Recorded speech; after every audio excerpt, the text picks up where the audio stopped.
Muy buenas, ¿cómo están todos?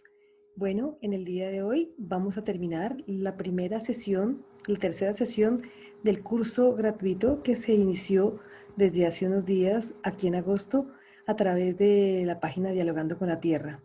Primero quiero agradecerles a cada uno de ustedes los que han estado. Hoy trataremos un cierre de tema porque continuaremos en otros formatos, pero creo que esto daría muchos elementos para poder continuar haciendo arquitectura con tierra de una manera responsable. Entonces, hoy es el cierre. Vamos a ir avanzando con lo que fue el tema que habíamos puesto, que era en relación a los componentes de la obra arquitectónica. Para todos, tal vez no suenen sus palabras muy normales, sin embargo, los componentes son elementos que después de hablar del sistema podemos entender que son los requisitos indispensables para poder construir. Como son muchos de ustedes bioconstructores y algunos arquitectos, esta temática va dirigida a un público que no tenga tanto conocimiento, pero sí con el objetivo de que podamos ir haciendo una ciencia ciudadana, una ciencia para todos. Entonces, cuando hablamos de un proyecto, tenemos claro que tenemos unas técnicas, o sea, un saber hacer, lo cual nos implica tener una investigación previa del lugar cuando iniciamos algún proyecto. Tenemos que tener además, después de eso, vamos a hacer la proyección de la casa, de lo que queramos, y pasaríamos a la construcción. Estos son los pasos normales que deberíamos ejercer para poder lograr precisamente tener un proyecto que llegue a buen término cuando se ha pensado, se ha investigado y sobre todo eh, ha hecho el camino de conocer inclusive las técnicas. En segunda instancia, ahí después de tener ya todos esos elementos, pasamos a ver cuáles son los componentes y esos son los que vamos a ver hoy. Los componentes que vamos a ver hoy pueden ser los muros, los cimientos, los pisos, las cubiertas y otros. Y hay otro tema que es más profundo, que es cuando hablamos de los materiales. Todo esto va articulado, tiene una relación. Un material, ya sea bambú, madera, tierra, concreto u otro, tiene relación directa con el componente o elemento y además con el concepto del proyecto. Por lo tanto, no se desarticula, sino va totalmente unido en estos casos a lo que significa tener un proyecto integral. Y de ahí, después de tener los materiales definidos, pasamos a los procedimientos, que ya serían las técnicas de construcción con tierra, que sería el conjunto de recursos que se usarían en este arte o en la ciencia o en la actividad determinada, en especial cuando se adquieren por medio de la práctica. Eso son habilidades y por ello es que también la construcción con tierra implica una serie de entrenamientos y destrezas que se hacen a partir de la vivencia práctica y también de la investigación de esta parte teórica que hoy hemos venido abordando. Entonces, tenemos que pensar, proyectar, construir hasta llegar a habitar. Y ese proyecto, según lo dice nuestro maestro Alfonso Ramírez Ponce, que de ahí viene toda esta teoría, un maestro mexicano con el cual yo tengo el gusto de estar compartiendo en este momento, es mi maestro, mi mentor. Él habla de algunos elementos fundamentales. Eso es como un árbol, como el árbol de la vida, es la raíz, es el origen. Cuando tenemos todos esos elementos naturales que nos van a implicar y nos van a incidir a determinar nuestra forma de habitar, tendríamos que tener claro una serie de pasos para poder llegar a él. El primero es esa disposición de poder entrar a comprender cómo es que es toda la cantidad de elementos que conjugan. Después pasamos a la composición y después a la descomposición, porque es que son sistemas en donde se están compartiendo construcciones y deconstrucciones. De la prepresentación pasamos a la presentación para llegar a la representación, que sería el plano. De la preconfiguración de la idea llegamos a la configuración para hacer una refiguración cuando estamos en terreno. Y de ese prearmado vamos al armado para después desarmar. Entonces, todo estos elementos de composición que la arquitectura como la música hace composiciones. Y ahí es donde tenemos que tener en cuenta que necesitamos una serie de herramientas y conocimientos para poder realmente tener esta posibilidad de que nos sirva para hacer una obra arquitectónica. Entonces, cuando iniciamos un proyecto, que es esto que todos estamos en algún momento comenzando, ese proyecto es necesario tener un trabajo investigativo previo. No podemos lanzarnos solamente con el tema empírico, porque primero hay que conocer el lugar, las necesidades de ese lugar, y hay que hacer el estudio previo a las necesidades de esa obra que queremos proyectar. Un diseño incluye lo técnico, lo social, lo cultural, lo bioclimático, la salud y muchos temas más. Es muy amplio, no es solamente que tener ganas de hacer una casa. Esto implica criterios sostenibles y así tomar la decisión sobre la técnica y los materiales de construcción. Incluir los sistemas de saneamiento ecológico y el ahorro energético, evaluar la viabilidad de sistemas alternativos de energía, como la solar, la eólica u otros sistemas, y pensar en todo lo que significa el ciclo de vida de ese proyecto, que tiene que ver con el reciclaje y qué es lo que recibimos del lugar y qué es lo que le devolvemos. Por ello debemos siempre tener en cuenta la orientación, el emplazamiento en donde está ese predio y qué tipo de condiciones ambientales tiene su entorno. La topografía son los principios y la representación gráfica de lo que está en la superficie del terreno, y esa sirve muchísimo para poder saber cuáles son los elementos naturales y artificiales que nos van a afectar.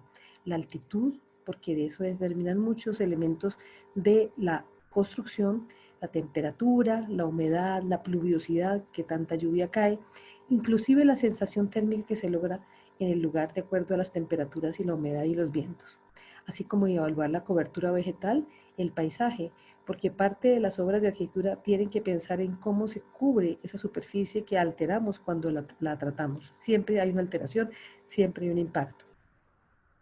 Y los riesgos del lugar, como lo hablábamos la semana pasada, esos riesgos que pueden presentarse por fallas geológicas, por fracturas de la corteza terrestre, a lo largo de la cual se pueden mover bloques rocosos y que son separados por ella, causados por la geología, la sismicidad, y por ello es clave también pensar en que si se puede acceder a un estudio de suelos es importantísimo.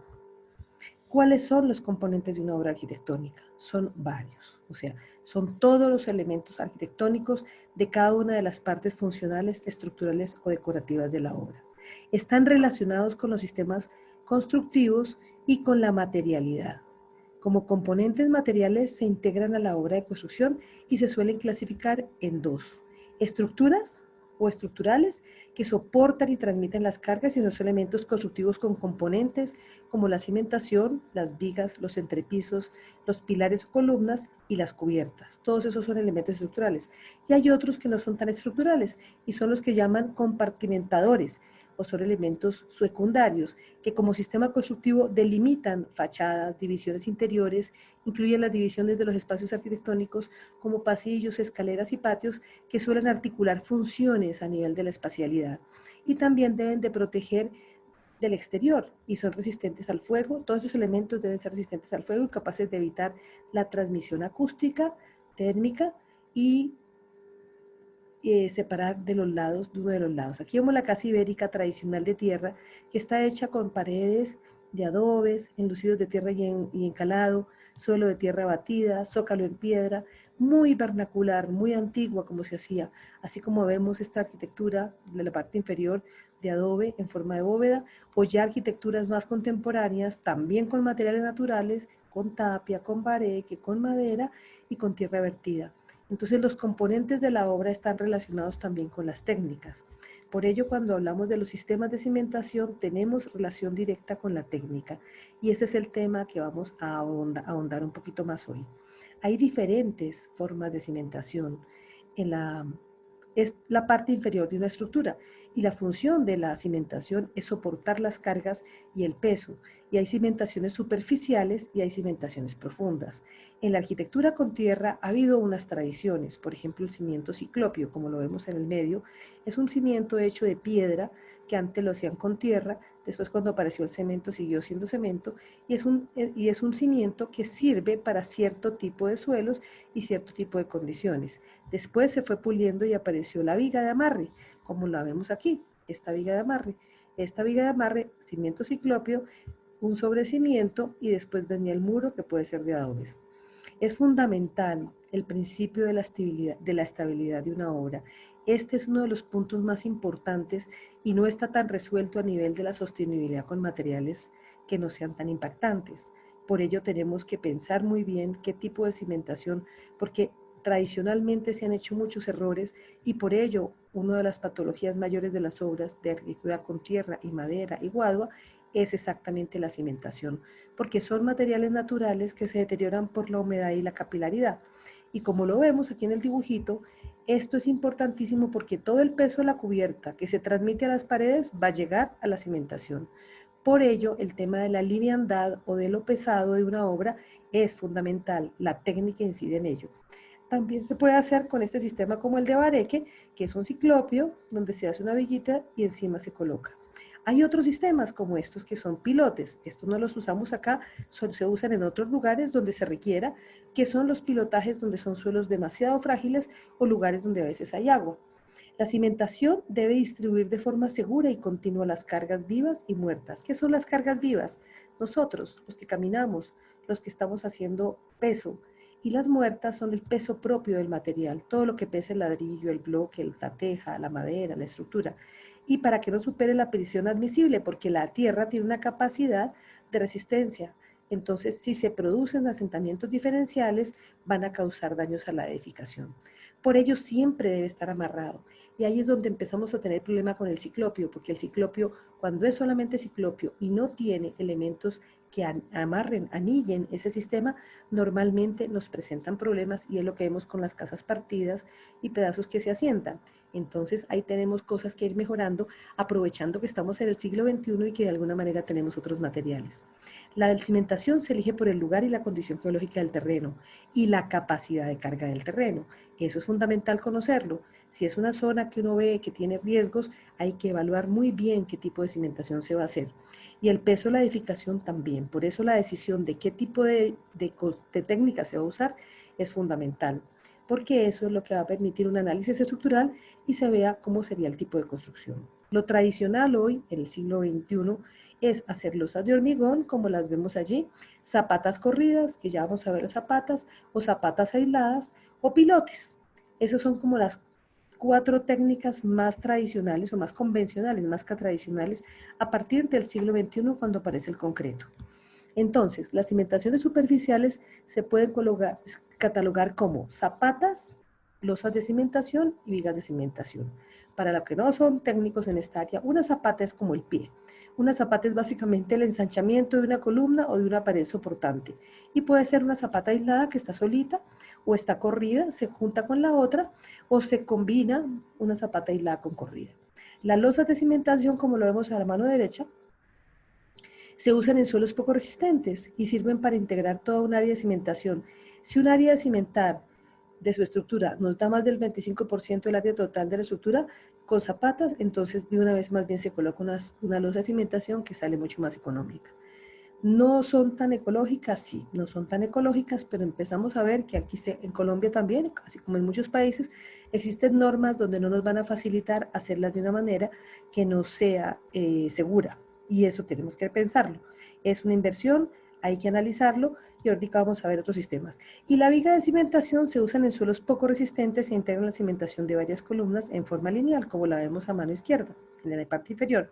Si se hacen las vigas de cimentación en 2 direcciones, se forma lo que se llama una red de cimentación. Esto es costoso, es ambientalmente impactante, pero son sistemas que están comprobados científicamente de su estabilidad y su seguridad, sobre todo cuando usamos sistemas pesados de construcción.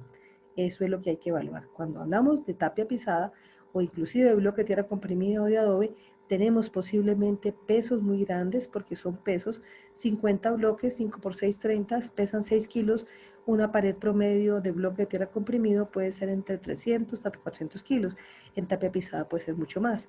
La diferencia por eso y la elección de un material o de una técnica que sea más liviana. Hay cimentaciones que son especializadas para bareque y aquí las podemos ver.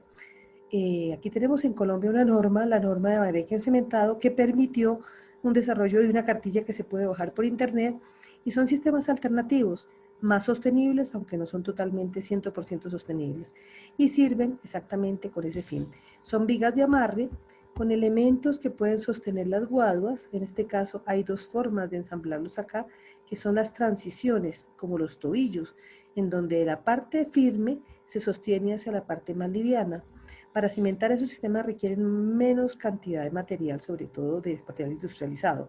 De acuerdo a las normas colombianas y dependiendo del tipo de terreno, se proponen varias soluciones. Se pueden hacer con dados de hormigón, zapatas o vigas de cimentación. Y para los elementos de transición se ensamblan con platinas que son de diferentes formas, ya sea madera o cuando son bambú. todo con el fin de aislar por la capilaridad que puede subir y que puede deteriorar siempre cerca del piso todas las estructuras. Aquí vemos un sistema de pilotes interesante, que es un sistema que es prefabricado con unos niveladores para que se puedan colocar estructuras livianas, solo para estructuras livianas, y ya se están desarrollando en algunos países. Aquí no conozco mucho que los vendan, pero sí uno los puede hacer, son pequeños daditos. En el caso de las llantas, como las vemos acá, las llantas son muy interesantes porque pues son un material de reciclaje, pero la llanta tiene el problema de que ella no tiene continuidad, son elementos sueltos, son anillos sueltos. En el caso de pequeñas construcciones como este paradero, por ejemplo, puede funcionar, pero en el caso de casas tiene que tener obligatoriamente elementos que articulen y transiciones, varillas o elementos que las adhieran exactamente el cimiento a la, a la, a la estructura, o sea, a la parte del entrepiso. En el caso, por ejemplo, de estructuras de madera, tenemos también un desarrollo grande. Ahora, aquí en Colombia no tanto porque no tenemos un desarrollo en madera, pero hay países como Chile, países como Canadá, Estados Unidos, que tienen un desarrollo de sistemas. Entonces, cuando hacemos toda una estructura de madera, esas construcciones son livianas. Y eso, esa sobrelosa de hormigón, como el caso del de abajo, permite que se instale una casa prefabricada en madera o en otros materiales como bambú. En el caso de guado o bambú, tendría que dejársele elementos que salieran aquí para que se amarrara a las guaduas. Esto es para madera y por lo tanto no lo es. Este tipo de pilotes o de pollitos también, pero esto es importante, las platinas que nos unen los elementos, porque la madera también tiene un tratamiento, como lo vemos acá. Tenemos que ver si se tiene, cuál va a ser el sistema de anclaje para que haya una transmisión de esfuerzos, claro, y no se salga en un sismo, en un momento de actividad dinámica que nos mueva y de pronto se nos pueda salir la estructura, que es la estructura portante de todo un aporticamiento. Estos son los niveladores, que eso se pueden conectar a esos pilotes que tenemos pequeños y nos ayudan a estabilizar y a colocarle un nivel. Eso ya es tecnología un poco más costosa, no está tan accesible. Entonces hemos tenido dos tipos de estructuras como lo vimos la semana pasada, estructuras aporticadas, que son pórticos como canchas de fútbol, que pueden ser con guadua, con madera o con concreto, y esa es la norma colombiana. Esta casa que encontramos aquí a mano izquierda está diseñada con esta concepción. Son estructuras aporticadas y todas las paredes de envoltura son con tierra. Ahora existen otros sistemas que son mucho menos impactantes, como la madera, y la tierra con la madera se van muy bien. Entonces, hay otras técnicas como las que vemos a mano derecha que son estructuras de carga, ese muro amarillo, pero esos muros amarillos, ese muro de carga o esos muros monolíticos tienen desestabilización con el tema de sismos, entonces se propone y por eso se presenta ahí reforzamientos con mallas plásticas, drisas y otro tipo de elementos como mallas electrosoldadas. No nos gustan mucho a las que somos más puristas con el tema de la tierra, pero estamos hablando de seguridad sísmica y de seguridad para la vida. Y también vemos sistemas ya prefabricados como este inferior, que es muy interesante, que es el sistema de bareque prefabricado o quincha prefabricada desarrollada en Perú, que son más livianos todavía. Entonces vemos que tenemos toda una posibilidad diferente y dependiendo del sistema constructivo, hacemos los elementos constructivos y se haría la cimentación para comprender mejor. Entonces, tradicionalmente las envolturas, ya pasamos de la estructura, pueden ser columnas o son paredes de muros de carga. Y tradicionalmente con la tierra como material se construyó básicamente muros de carga monolíticos.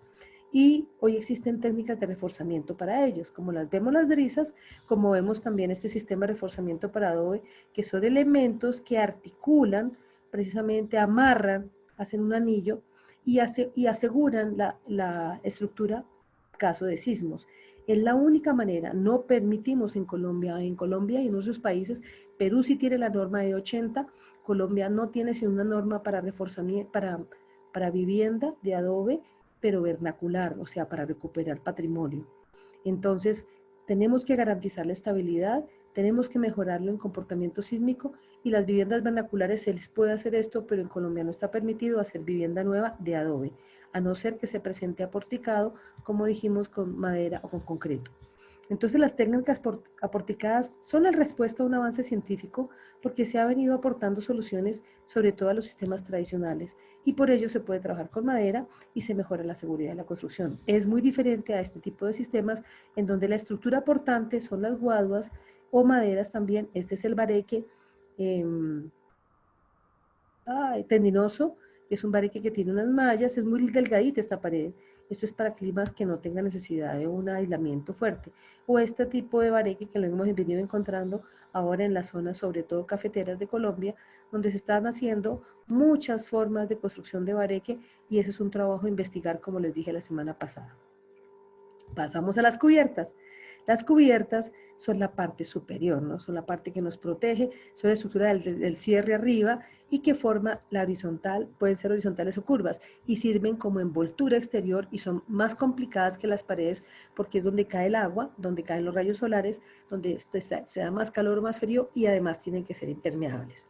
La función fundamental es ofrecer la protección a la edificación contra agentes climáticos y otros factores y ofrecen resguardo, dan intimidad, brindan aislación acústica y térmica y al igual que todos los otros herramientas verticales y dependiendo de la forma tienen pendientes planas o inclinadas, dependiendo de la pendiente. Cuando hay nieve tienen que ser muy inclinadas.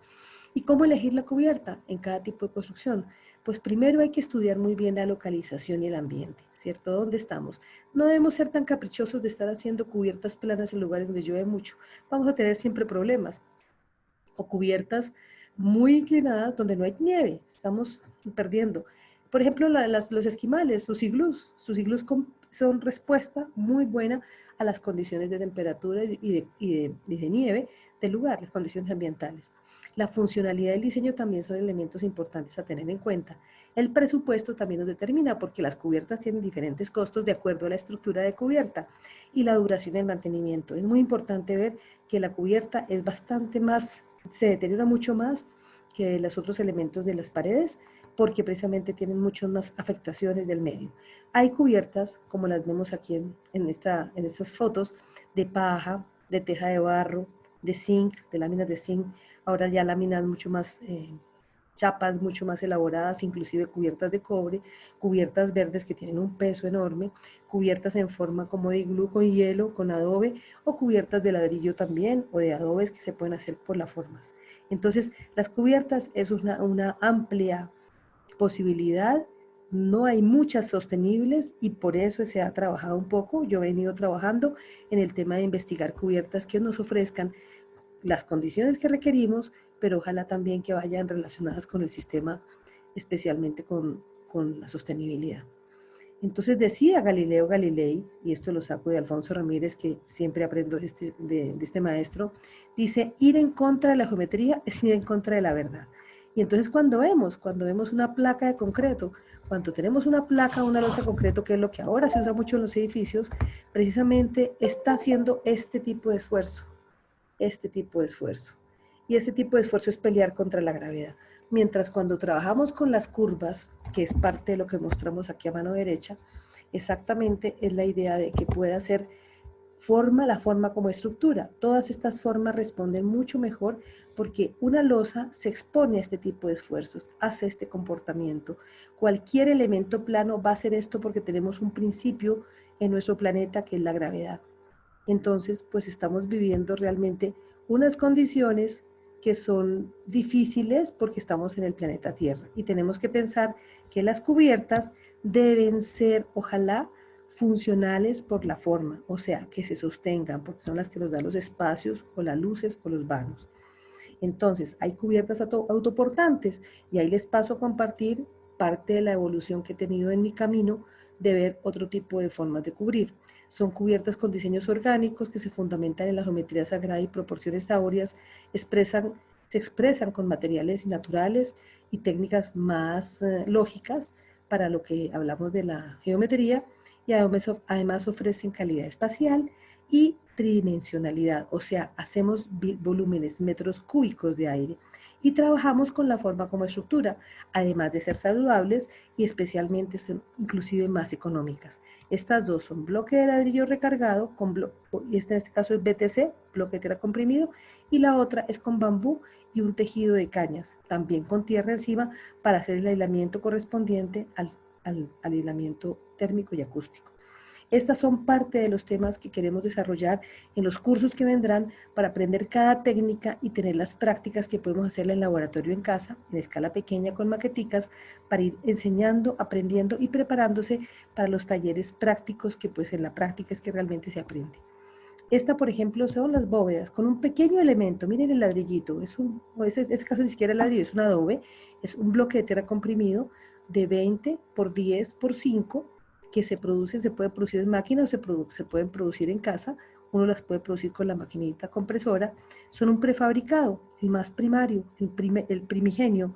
Y ese bloque de tierra comprimido se puede realizar con cubiertas autoportantes que pueden llegar a grandes dimensiones, 10, 12 metros e inclusive más, dependiendo con este tamaño de un tamaño. Entonces, esto es lo que llaman bóveda de ladrillo recargado, que se ha expresado mucho más en México y nació desde África, pasó por el Mediterráneo, recorrió el Mediterráneo, llegó al parecer, según las teorías por Extremadura cuando vino Hernán Cortés y se instaló en México, o tal vez se desarrolló paralelamente como muchos de los inventos del hombre, en donde se desarrolló paralelamente en los dos lugares. Se ve en Cataluña, se ve en Extremadura, esta misma técnica que es una técnica muy interesante para hacer.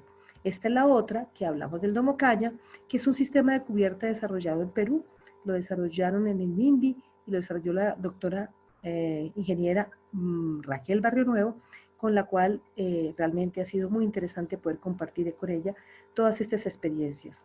Esto está estudiado, está evaluado, en este momento hace parte de los sistemas permitidos no convencionales en Perú para construir techos y dependiendo de los materiales que tenemos, pues podemos ir aprovechándolos. En el caso de Colombia, con la cantidad de guadua, podemos ver que tenemos grandes posibilidades, como el caso de la cúpula que tenemos aquí a mano derecha, que es una cúpula de 6 metros de diámetro, consiguiendo bambús o guaduas de 8 metros y estando en lugares donde las guaduas pueden tener 40 metros, pues se podrían hacer estructuras muy interesantes. Es un tejido, es una forma como de bareque, es una cesta que sirve a través de las pequeñas tiritas, como las vemos, que aquí le llamamos latas, son cintas o tiras cortadas. Eso nos permite hacer este tejido amarrado, puede ser con alambre o con sunchos plásticos, que no son los más ecológicos, y permite una diversidad de formas.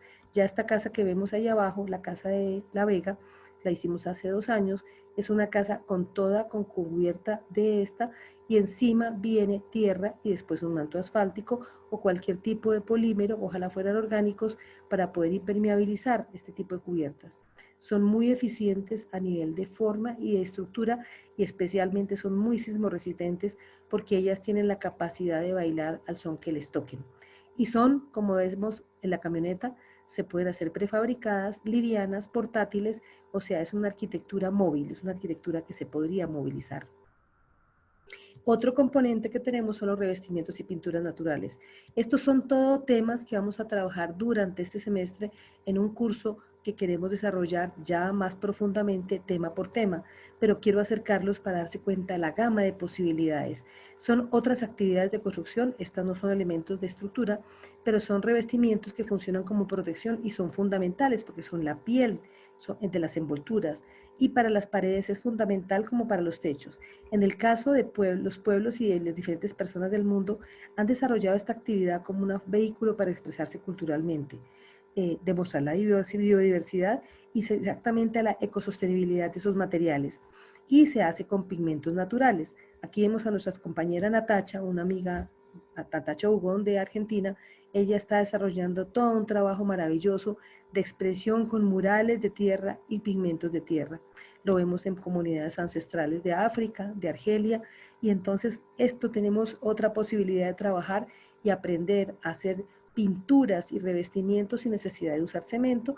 Tal vez usemos cal en algunos casos por la humedad, pero tenemos muchas posibilidades de usar y cambiar ciertas técnicas que hemos venido usando como consideradas únicas porque sí existen desarrollos como el TADELAC que llevan miles de años y que se ha hecho como una zona de impermeabilización que sirve de revestimientos para todo lo que corresponde a zonas húmedas como baños, tinas, piscinas, albercas.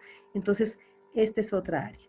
Esta es parte de lo que vemos entonces de usar varias técnicas. Aquí se usaron pigmentos de tierra, esta es una dibujo, es una de las casas con la cúpula que tiene autoforma, autoportante y además con la expresión. Y vemos un poco cómo lo que pasa es que cuando se usa, esta casa por ejemplo no tiene columnas, no está permitida por norma. Este fue un diseño que yo realicé en formas geométricas, en formas de espiral, y la casa se hizo por etapas también. Entonces contiene paredes de bloque de tierra, cúpulas de bloque de tierra, pañetes de tierra con cal y además revestimientos con pinturas y pigmentos naturales. Vemos un poco que la geometría y el diseño son fundamentales para poder desarrollar un proyecto de estos. Vanos pequeños, porque esta es una arquitectura monolítica. En el caso de este proyecto, hay otros proyectos, pero entonces hay una arquitectura que corresponde a cada técnica. Y la técnica se hace de acuerdo al material que encontramos. Si encontramos un suelo muy arenoso, vamos a hacer seguramente bloque de tierra. Si encontramos un suelo muy arcilloso, haremos más bien adobes. Si encontramos un suelo mixto, podemos hacer tapia. Si tenemos guado y madera, pues mejor hagamos entonces bareque. Entonces, conociendo esos principios y los principios estructurales y las propiedades de los sistemas constructivos, hay que hacer un diálogo con el material. Es el resultado de las obras, o sea, las obras son, en este caso la podemos ver con esta obra, que es una casa desarrollada en Subachoque, Casa Supitina. Es una casa que tiene seguridad, es sostenible, es estética, es ecológica y está conjugando materiales de tierra. Como lo vemos, tenemos tapia pisada de colores, tenemos bloques de tierra comprimido, estos pañetes o esos revestimientos son de cal y arena y otros son de yeso y caolín. Entonces no usamos ciertos materiales más industriales, inclusive contaminantes y que causan también cierto daño a la salud. Y además son cubiertas también con sistemas abovedados. Esto siempre va a salir más económico, tal vez no solamente al bolsillo porque estas técnicas no están tan colectivizadas, pero sí va a ser más económico para la energía del planeta y el costo planetario.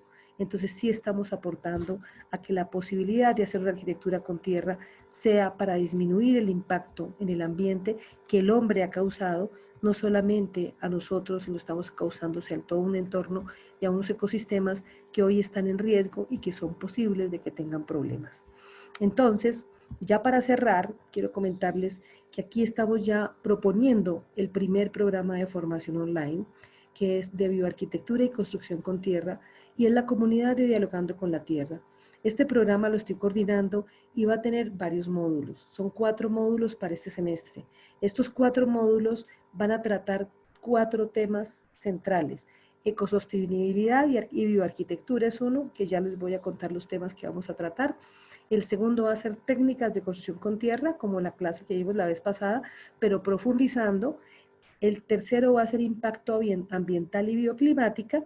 Y el cuarto va a ser los componentes de la arquitectura y construcción con tierra.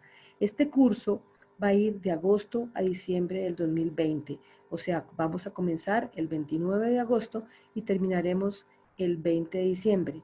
Es un encuentro de saberes, no va a ser solamente un curso de un solo lado, vamos a tener invitados y el costo es un costo bastante económico para estos tiempos porque la idea es que esto tiene un costo, el transmitir por estos lugares, conseguir los sistemas de las plataformas, lamentablemente también los cobran, pero quiero compartir con ustedes exactamente en este momento de mi desarrollo profesional y del momento que estamos viviendo como civilización. Estos son los temas. En el primer mes vamos a ver en el módulo de ecosostenibilidad y bioarquitectura todo lo que significa la reconexión, esta reconexión a estos materiales, la cosmovisión de culturas y cómo creamos nuevas comunidades. Tiene una parte filosófica y una parte muy concreta. Vamos a dialogar con el territorio. Tenemos que partir de cómo conseguir un lote, por ejemplo, y qué vamos a elegir en ese lugar.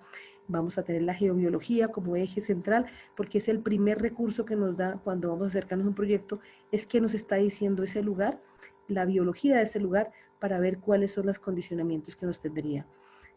Después veremos conceptos y principios estructurales, que es empezar a pensar en proyecto, y la ecología en la arquitectura, cómo construir con lo que hay. Las 3 R's, reducir, reciclar y reusar, eso lo vamos a practicar en el proyecto. Todo el tema de las energías, las vías, los desechos.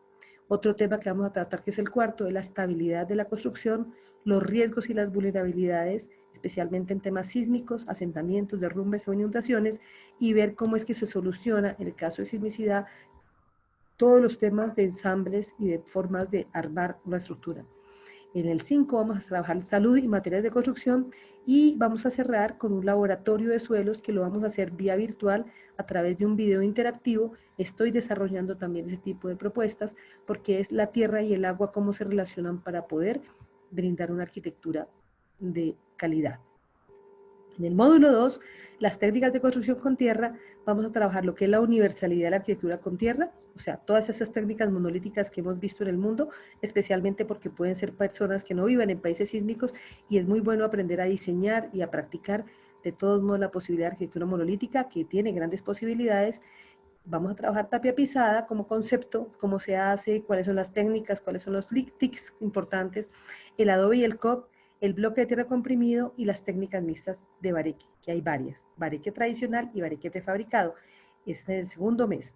El tercer mes nos vamos a ir a todo lo que significa el impacto ambiental, desde la relación con los principios de bioclimática y el mínimo impacto ambiental que podemos causar, hacer un análisis del ciclo de vida, los sistemas pasivos de energía, agua, diseño y arquitectura, todo lo que es recolección de agua, lluvias y manejo de las cubiertas para las lluvias, sistemas sanitarios alternativos, el sanitario ecológico seco, lo tuve durante 12 años, tengo un poco de experiencia y sé más o menos porque he venido estudiando, y energías alternativas. Y el módulo 4 vamos a trabajar los componentes de la construcción, desde la cimentación, las envolturas y paredes, que es un poco lo que vimos hoy de manera muy rápida, las cubiertas autoportantes, una clase específica sobre domocaña, una clase específica de bóvedas con cimbra, una clase puntual de bóvedas sin cimbra y otros sistemas convencionales de cubiertas con materiales naturales, revestimientos y pinturas, y la impermeabilización y los acabados. Y todo esto lo vamos a trabajar a través de una metodología muy activa y muy interactiva, porque la idea es que sea un curso innovador, como lo que hemos venido sintiendo. Nos tocó aprender a compartir el conocimiento desde acá. Y entonces la idea es que son 4 sesiones mensuales, cada una de hora y media, de clases con los temas que trabajamos. Entonces los temas van a estar trabajados en cada clase, con una sesión de intercambio o un café, que es un diálogo de saberes, en donde nos encontramos hora y media a conversar, otra conferencia magistral donde vamos a hacer un invitado, tener un invitado sobre el tema. El primero va a ser exactamente un geobiólogo, que es uno de los expertos en Colombia, para que nos explique y nos cuente desde la geobiología todos esos saberes y esos principios de cómo empezar a hacer investigación desde la geobiología y hacer un diseño con proyecto desde ese pensar. Y 2 sesiones de coach de arquitectura. ¿Cuál es la idea? Que se haga un taller de proyecto, que se trabaje la parte práctica, y ustedes todas sus preguntas que tienen sobre cómo hago esto, qué debo hacer, pues ahí la idea es que tenemos 3 horas al mes dedicado a eso. Yo les dejaré tareas, vamos a entregar además materiales anexos a la de lectura y una información complementaria. Son 8 sesiones por mes, son 12 horas al mes, y, perdón, son 12 horas por cada mes, y son 48 horas de intensidad en todo el curso. Entonces, pues los estoy invitando. Yo sé que de pronto para muchos va a ser un poco incómodo. Lo cierto es que esto implica mucho trabajo. Creo que el conocimiento se puede compartir, se puede colectivizar, y parte también es empezar a tener la posibilidad de tener, no sé, 20 personas compartiendo este tipo de formación, y seguramente de muchos lugares del mundo estar interactuando y pudiendo compartir todo esto que es el saber. Entonces, creo que este módulo del primero que vamos a hacer, que tiene que ver con la ecosostenibilidad, es empezar a tomar esta vida más consciente, y como ya les leí, pues ya no lo necesito leer más, son estos 6 temas que se trabajan durante ese periodo del mes. Y espero que tengamos preguntas más sobre el tema de hablar. Esto nos genera hacer una formación de arquitecto. No aspiro a eso, pero sí creo plenamente que todos podemos empezar a irnos formando, sobre todo en estos tiempos donde ha cambiado tanto el concepto de la educación y de un poco lo importante de compartir la ciencia. Todos queremos cultivar, todos queremos hacer nuestra casita, nuestro nido, los pajaritos lo hacen porque nosotros no, pero claro, con estos elementos técnicos, y yo estoy en este momento con el interés de compartir y acompañarlos en esta aventura, que es la aventura de hacer un cambio de civilización y sobre todo empezar a pensar desde un lugar técnico pero respetuoso con el ambiente. Y les quiero comentar que durante todo el resto del año voy a estar organizando cada mes una charla más gratuita, de acceso libre, como lo hemos pensado, porque pues esto es también interesante. Y para el 29 de agosto, o sea, para el día que comienza el curso, vamos a hacer una charla con nuestro amigo Andrés Dionisio, que lo quisiera invitar a que ahora converse un poquito. Él es bioclimático, trabaja el diseño bioclimático, ha trabajado de ecotecnologías y sabe mucho de salud del hábitat. Entonces, él está invitado el 29, nos va a dar una charla, va a ser un encuentro de saberes, porque la propuesta es realmente que sea una parte muy dialogada de preguntas-respuestas sobre la importancia de esto de la bioclimática aplicada desde la biodiversidad, que tiene un poquito de diferencia a una forma muy técnica, sino más de respeto con el entorno. Entonces están invitados, pues se va a transmitir a través de la comunidad de Facebook Live y también de Zoom, la misma que tenemos de conexión.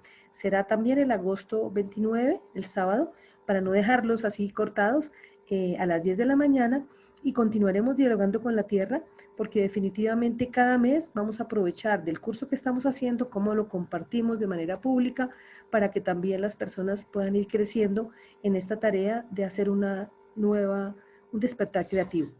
Muchísimas gracias. Entonces estaremos desde los próximos días esperando todas las personas, y ahora vamos a hacer entonces nuestra conversatorio. Gracias.